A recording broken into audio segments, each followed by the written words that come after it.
This is Dr. Karen, and you are listening to the Facto Leaders podcast on the B Podcast Network, where I help pediatric therapists and educators become better leaders so they can make a bigger impact with their services.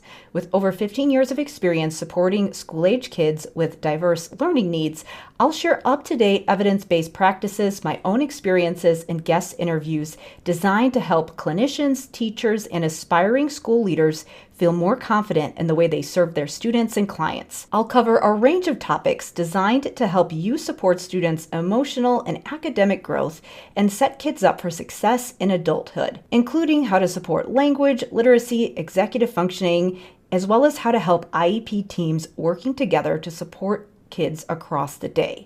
Whether you want to learn more effective strategies for your therapy sessions or classroom, be a more influential leader on your team, or find creative ways to use your skills to advance in your career, I've got you covered.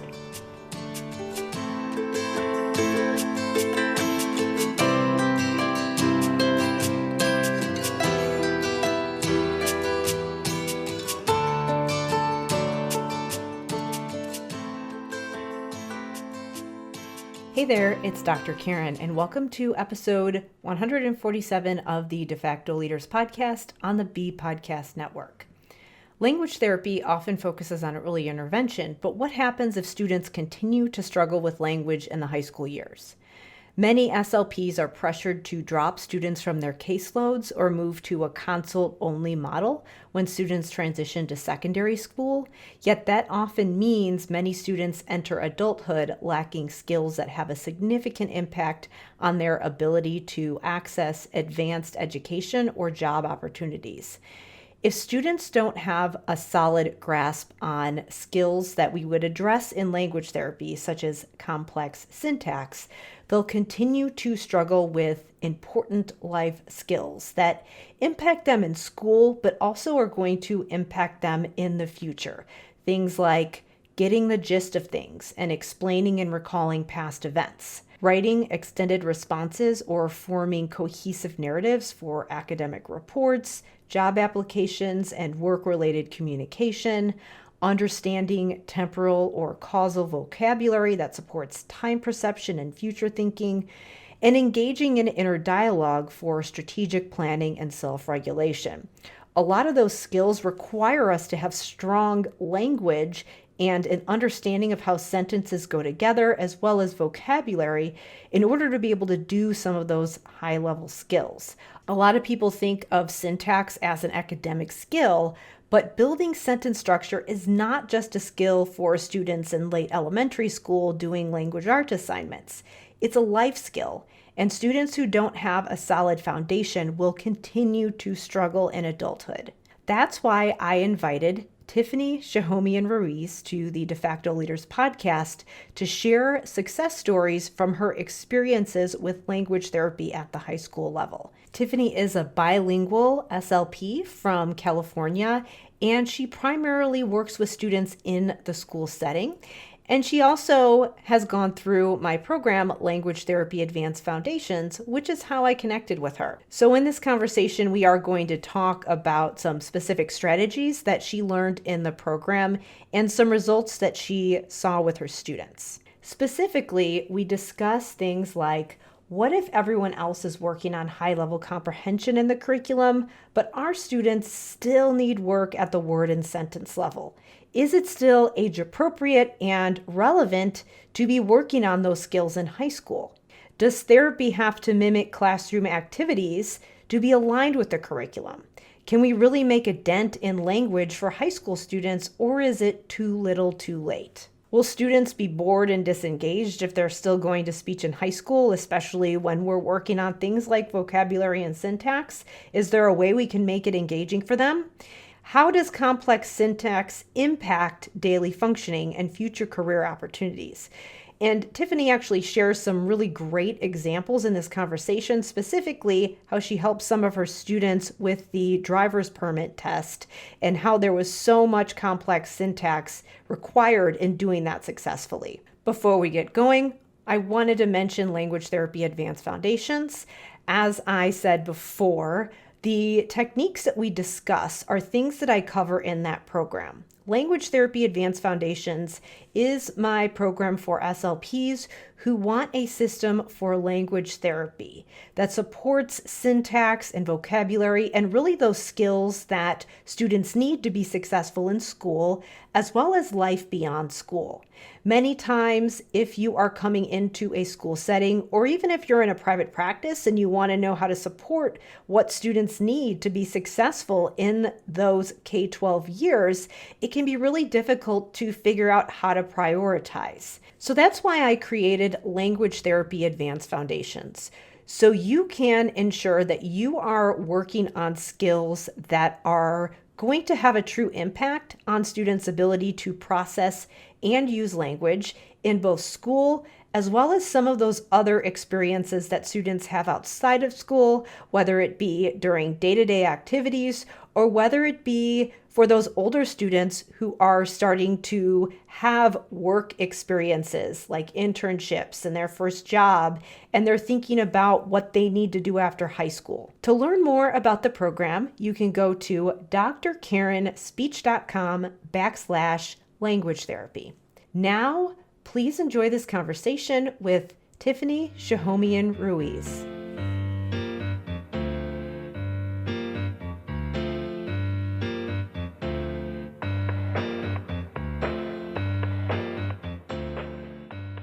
Today, I am joined by Tiffany Shahomian Ruiz, a bilingual SLP from Southern California. So thank you so much for being here.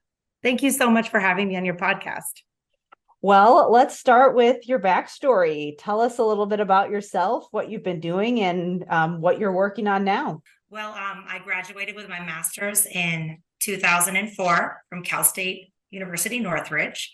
And I've been working in different settings since that time, public schools, children's hospitals, skilled nursing facilities, early intervention, supervision at the university level.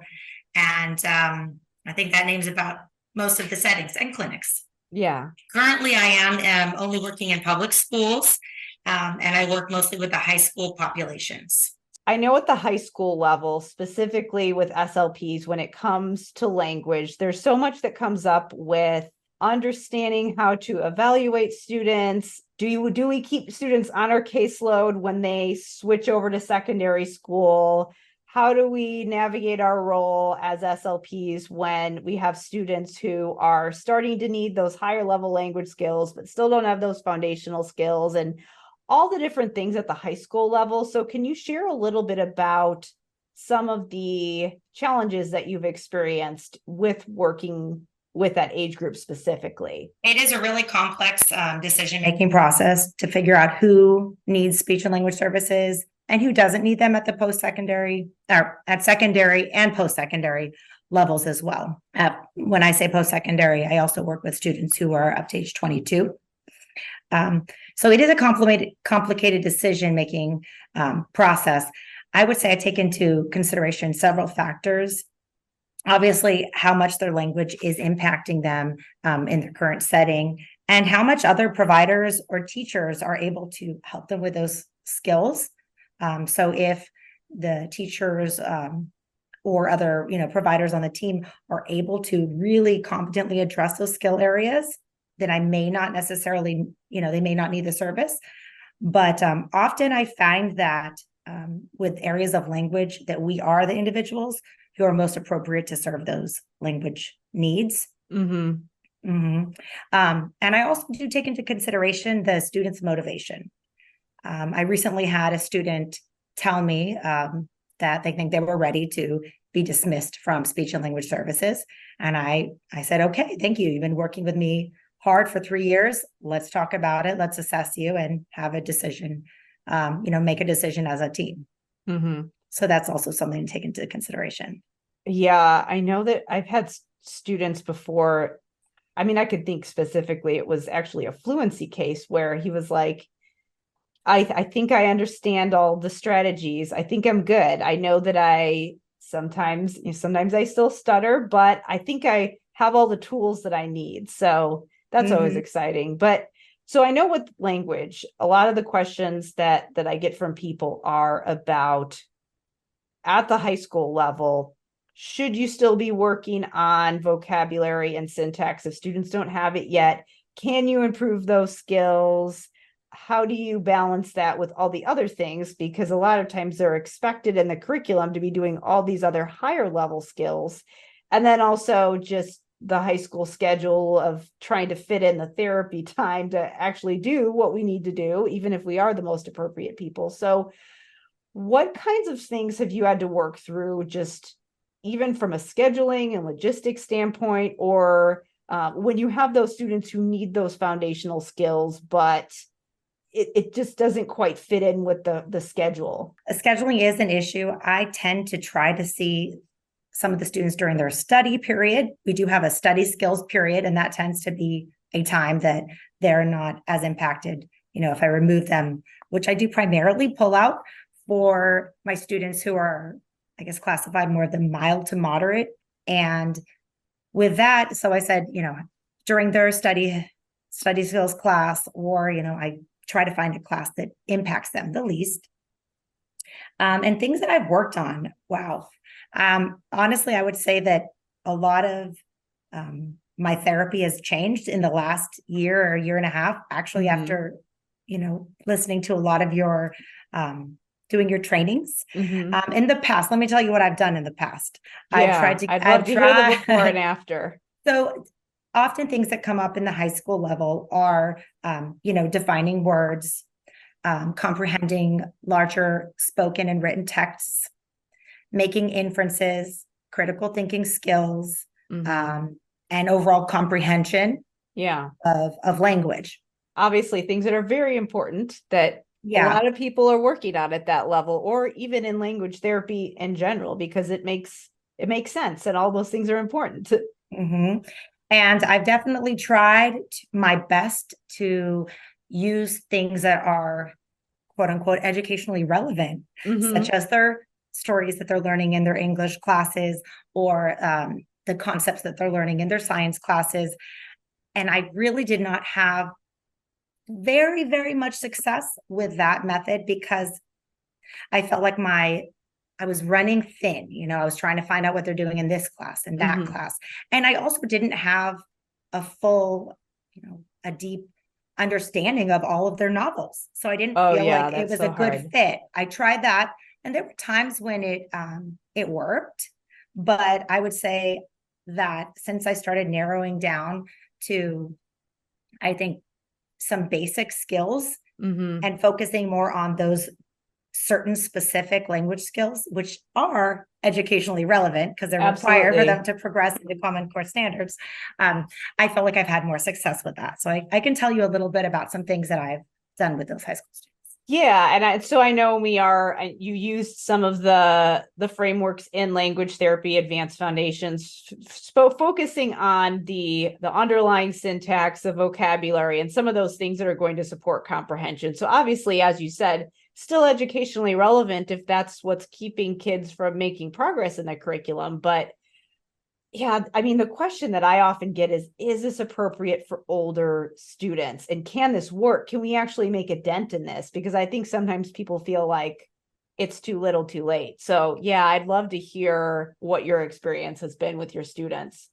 Certainly. I've actually had, in the last about year, I've had some exceptional progress. There's been, marked improvement with some of my high school students. And so, for example, some of the things that I've done. So one of the things that I have been doing in high school that I've had a lot of success with is I've been using Sarah Smith's expanding expressions tool. And that gives a really great foundation for a student to learn how to create descriptions and, organize their ideas and organize semantic information, which they're going to need for a variety of language purposes, including defining words or expository, text, things like that.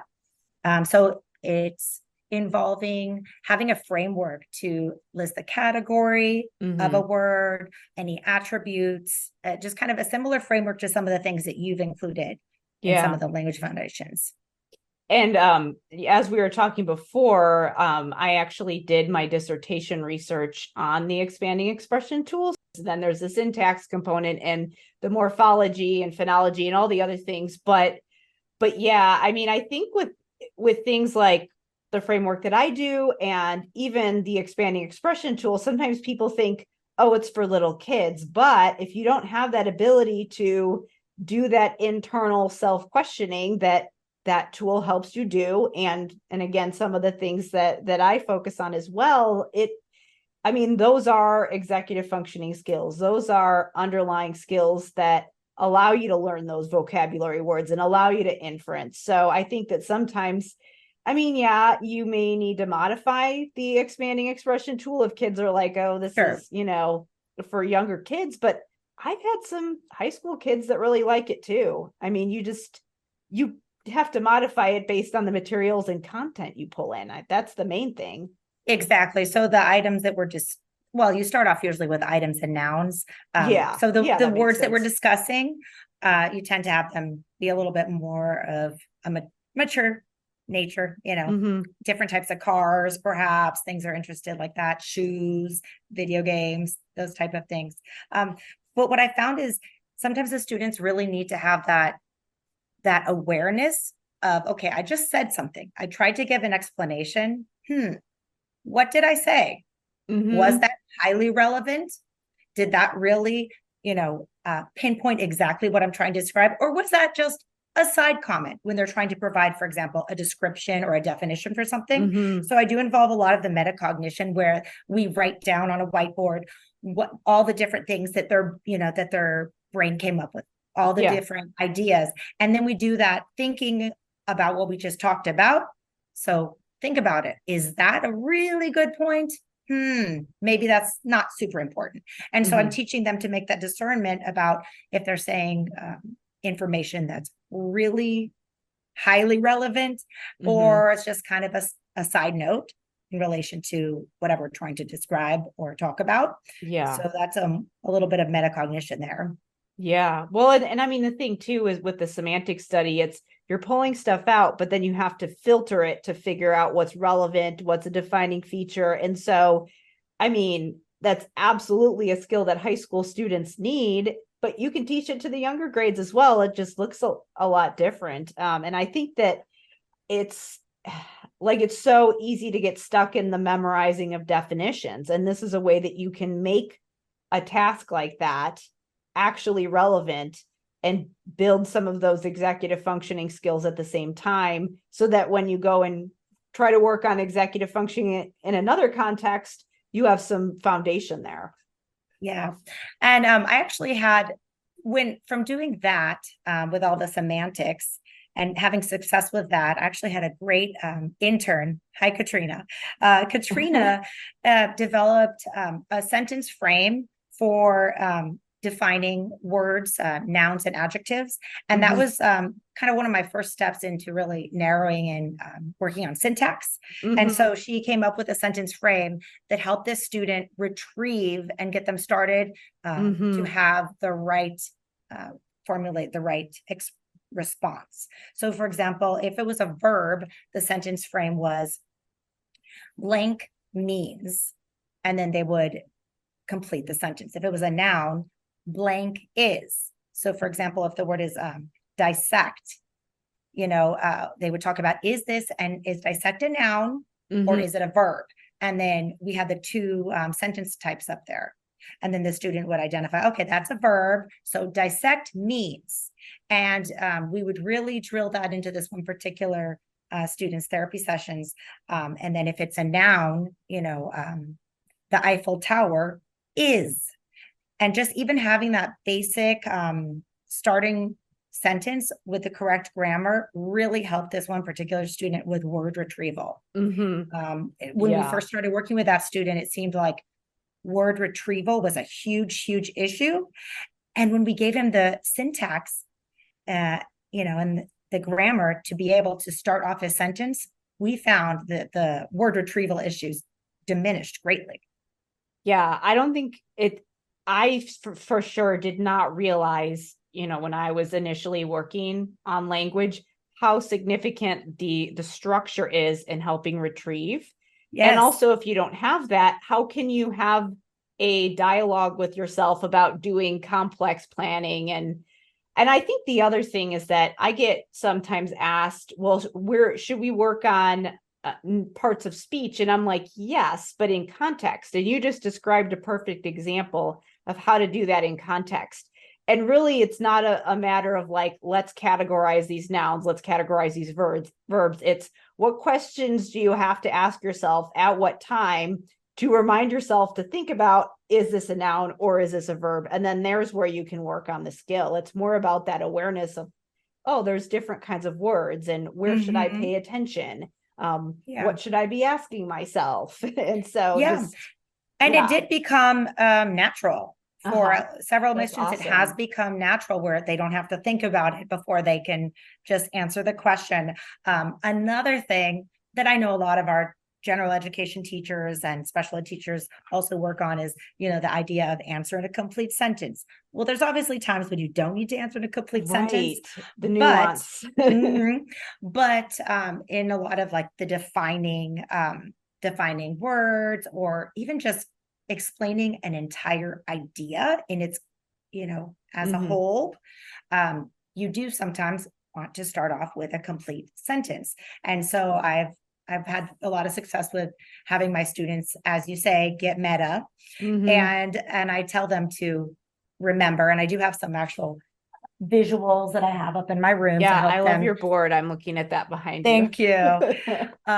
So, let's get meta and think about what I'm going to ask you. What am I going to require you? So it's a lot of meta linguistics. I wanted to take a quick break here and talk about Language Therapy Advanced Foundations, my program that helps SLPs working at the K-12 level to create a system for language therapy so they can ensure that they are spending their therapy time working on skills that are going to set students up for success. There are so many different options when it comes to language. It's easy to feel like you're jumping around from skill to skill without any clear sequence or strategy. And the fact is that not all language skills are created equally. There are some skills that are going to have a bigger impact on your students' ability to function than others. And there is a way to address those skills in a way that facilitates generalization, encourages kids to engage in an internal dialogue as they think about language, so that students are able to transfer those skills from one setting and situation to another. Many people ask me if we can truly make an impact at high school and if it is appropriate for the high school level. And it absolutely is. Even if it feels like everyone else has moved on in the curriculum, it's so essential that we build these skills, especially if students are struggling with those high-level comprehension skills. I give you a system for doing that in Language Therapy Advanced Foundations in a way that is feasible for a school SLP. To learn more about the program, you can go to drkarenspeech.com/language therapy. Now, let's get back to the interview. What I would love to hear more about that student who came to you and said, "Hey, I think I'm good. Can we think about me graduating from speech?" I know you sent me a message about that and you were really excited about how his evaluation went. So can you share a little bit about the before and after of that case? Sure. There was one student who, we will keep it as vague as possible. There was a student that I worked with who had other eligibilities, and speech and language impairment was a secondary eligibility, the area of language. And after being in speech therapy, since the student was in kindergarten, if not before, the student said to me, "I would like to be done." Now, the student's still going to be in special education, receiving different types of specialized academic instruction. But we did an assessment, and the scores were within the average range. There was some lower scores that I think were impacted by memory. And funny thing is, the one area that was low for this student was a skill I've actually never practiced, which is repeating sentences. I recently started working on this in a functional way. And But yeah, so repeating sentences was low, but other than that, the student scored within the average range, and I've rarely had that happen. So I think I feel like the work that I've been doing the last few years has really refined, you know, what I'm doing, and I think it's making a difference.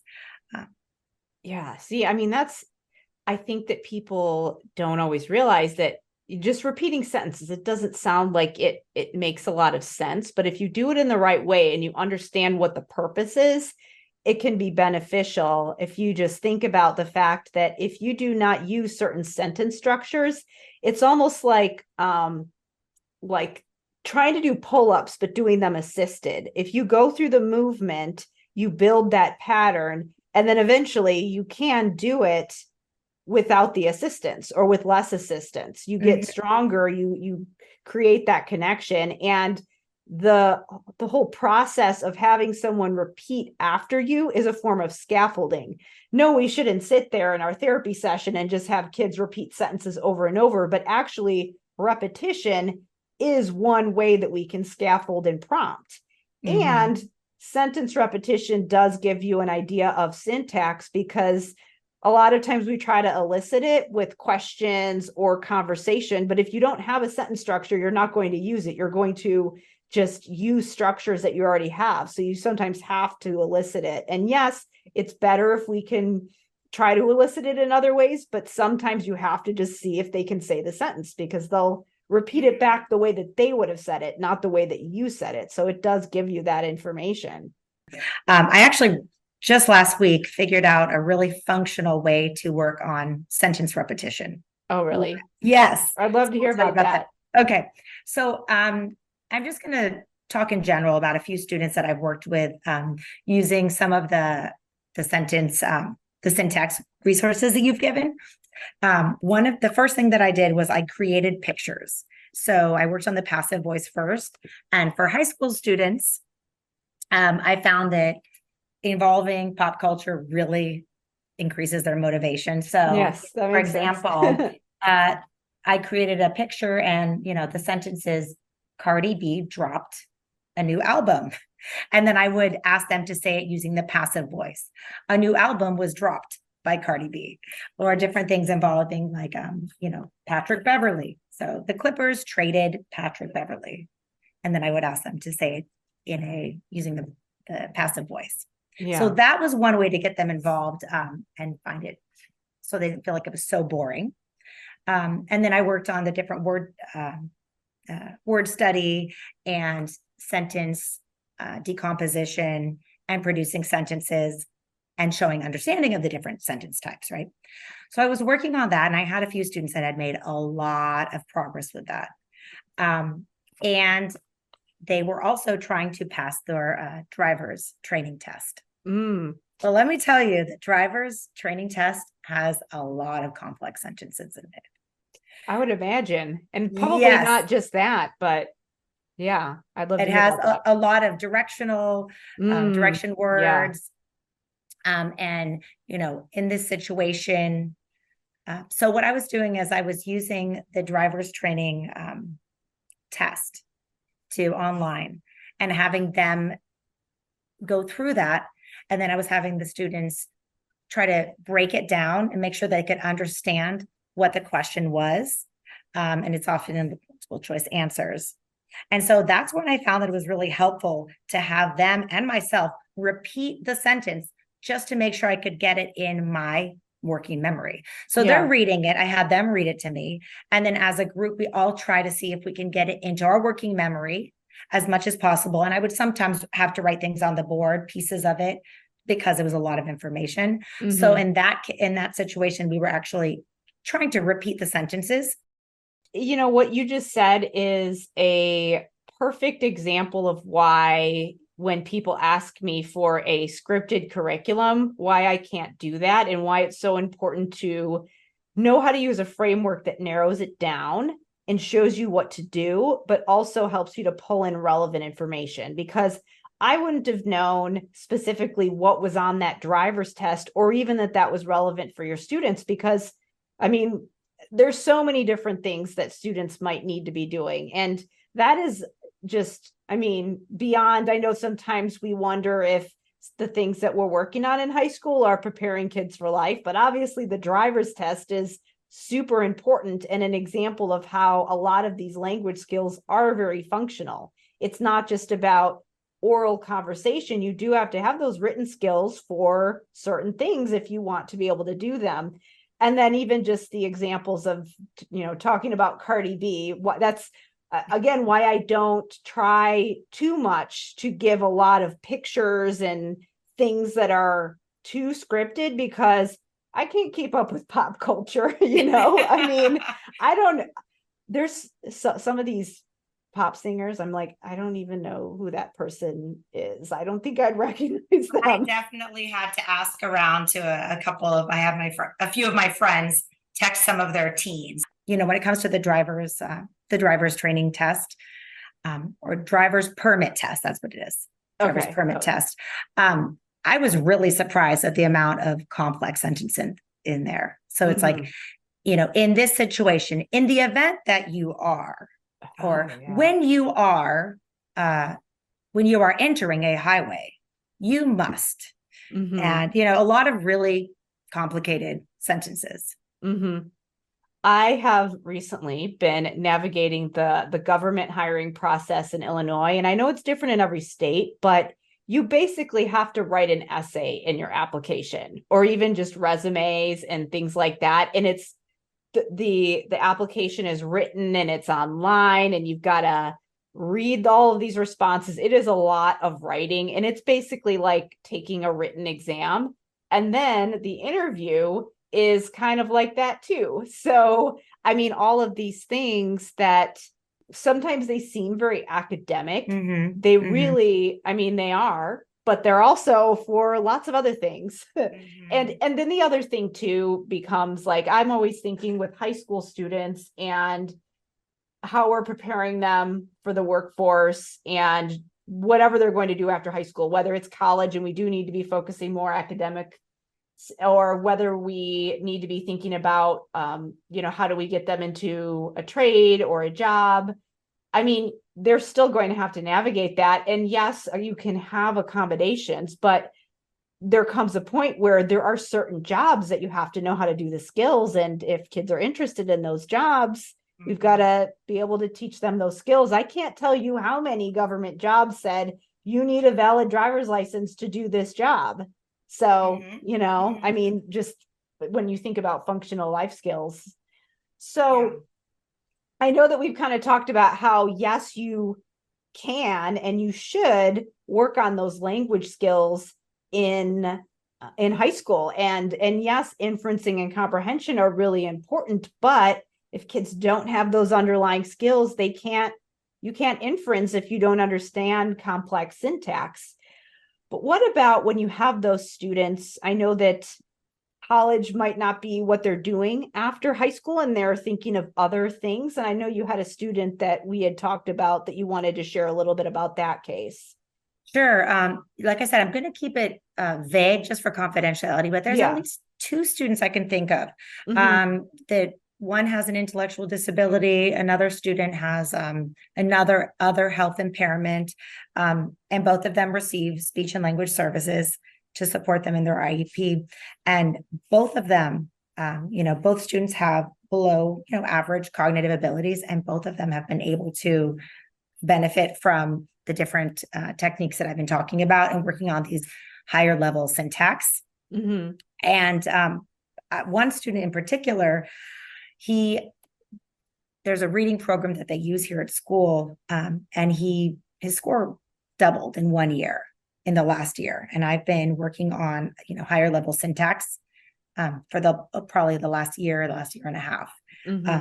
And also, I remember one of the students' teachers told me, I think he has improved in his language, but I also think he's just been able to focus better. And it's like, well, okay, so maybe working on some of those executive function skills allowed him to access his language skills, or vice versa. We don't know which one came first, the chicken or the egg. It's a bi-directional relationship. And yes, you do need to work on both. And some kids do need to be on medication. And there are other things that impact attention, and you've got to be ready for learning. And, be regulated and all of those things. But it is a chicken or egg thing, but you do need underlying skills. So it does go both ways. Yeah, there's definitely, I would say that I hear often from different folks, SLPs or otherwise, oh, in high school, they are who they are. They are who they are. Why try with the speech and language therapy? That's what I hear. But I do believe that, the research says our brains are, plastic. Neuroplasticity is a thing. Yep. And I've seen it. I think that I think sometimes we get a little bit, we give up or we lose hope because it's not always easy to, you have a lot of things, barriers in the way to giving the most excellent therapy possible. Yeah. And sometimes you just need to give a little bit more prescriptive therapy, a little bit more interesting, or pick different targets. But you can see change. You absolutely can see change, even with students who have, cognitive disabilities or challenges. It's the scheduling and the logistics is so, it's such an issue. And that's why, where I am right now in my career, I'm trying to get more involved in some of those policy and programming things, because it's such an issue when you have all these time slots during the day and you don't have time for therapy. But it's what, like, something has to give somewhere. And I know that there's especially at the high school level, they do need those work experiences. You can't just be in a classroom, being lectured at all day. So I get it. Like, I get how everybody has their thing that they teach and they think it's important. And I don't know, I'm not sure what the solution is, but I know that you definitely, like, as you said, the research shows that you can still improve these skills in high school. Our brains are still developing until we're in our early 20s. And sometimes if you have executive functioning issues, they're delayed a little bit, and it might be maybe 25, Heck, I feel like my brain completely developed in grad school. So, hey, and I graduated, I think I was 26. And I feel like there was so much brain development that happened for me through grad school. So the other thing I was going to say is I have worked in different settings or different districts where, for example, in a different district, Mondays between 9 and 12, that's my only time I can come to see that school. And that's it, right?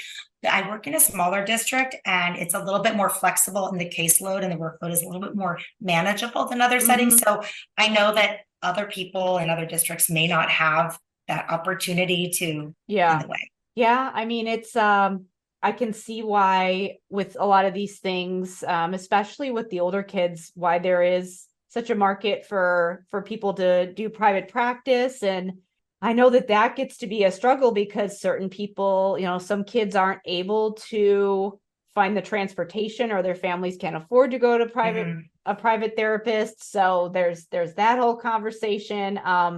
I wish that we could do more at the high school level in the schools, because a lot of times it's not that kids don't qualify. It's just that it's expected that we're supposed to dismiss them and hand it off to the special ed teacher, which you can do a lot with consulting with the special ed teacher as well. And they can definitely make a big impact. I've worked with some fantastic special ed teachers that were great at working at language and executive functioning when we had a good working relationship, but then the collaboration, and when do you have time to meet? I know that with going through, you've kind of changed your approach to thinking about some of that higher level, the inferencing, the comprehension, the things that are popping up as symptoms at the high school level, to not ignoring those things, but pulling them in when they're relevant in the context of that other work that we've discussed, when kids really do need to build those foundational language skills. So in your work the last couple years with learning, from different people and using different approaches, what have been some of your biggest takeaways and just changes that you've made to your practice? Working on syntax. I didn't pay a lot of attention to it in the past.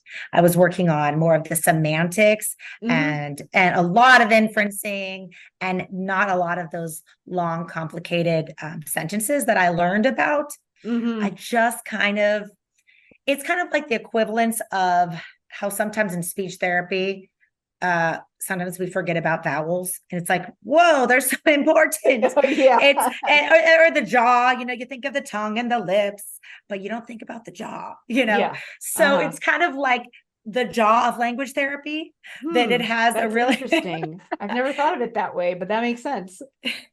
something that, at least for me, I did not realize it was playing such an important factor, or lack of it was really impacting my students as much as it was. Yeah, I mean, with syntax, I always felt like when I first started, I was just expanding and extending on what they gave me instead of trying to give them something new, which, you should expand and extend it, or model if they make an error. But if they're not even Mm-hmm. trying the harder sentence types because they Yeah. don't have that yet, then you don't really have anything to model and expand on, or they haven't made the attempt, so you can't model back the correct form. Mm-hmm, mm-hmm. And I think in the past I was just working on sometimes conjunctions, but Great. it was just, I didn't have the complete picture involving the syntax. Mm-hmm. Um, A lot of it too is that I think people want something that's prescriptive, like they want to know, here is everything that I'm going to work on with my students, and they want clarity on what's going to happen when they go into their sessions. And sometimes you can have that to some extent, but you also need to have the skills to know how to adapt and know how to figure out how to iterate on whatever framework you're given. Like, I give people 4 different sentence types that are going to really impact comprehension, but you can look for other types of complex sentences that come up in texts if you know how to look at these other 4. You know how to iterate on those things. You're building your metacognitive skills as a clinician too, and I think that people really need to understand how to do that, and just be comfortable with having part of the picture, but not knowing everything or not knowing right. how everything is going to play out. So I think it is good to have something systematic and something that's kind of organized in a way that you can kind of review over and over again with your students. And then, like I said, I did make pictures to support some of the sentence types for some of my students. Yeah. That's the visual is important, especially because most of kids, if they're having language issues, they're probably having working memory issues as well. Yes. So I know that you've shared a lot about some of the things that you're doing. I think it's really helpful to hear these specific examples of application. There's so many different specific examples of ways that you could apply working on these skills, especially with syntax. Like, I love that example of the driver's ed, or well, it was the driver's permit test, where it's like permit test, yes. prime example of where you can go to get language probes if you're trying to figure out how to make it relevant to your students, but also still work on some of those underlying skills. So yeah. And like I said, I don't know if it was just by chance that this school year I've had 3 students who have showed marked improvement. So I just want to encourage other SLPs to, realize that we can make a difference. And sometimes it just is a little bit of more focused therapy targets, a little bit more quality time, and working on things that the students find interesting or motivating as well. Yeah, definitely. Well, where can people go to connect with you if they want to learn more about some of the things you're interested in? I know you have lots of ambitious goals for the next stage of your career. So where can people go to connect with you? Well, I'm primarily active on Facebook. So you can look me up, Tiffany Shahumian Ruiz on Facebook. I don't know and I'm sure you'll spell that for them somewhere. I will spell that in the show notes. So, well, thank you so much for being here with me today. Thank you. I really appreciate it.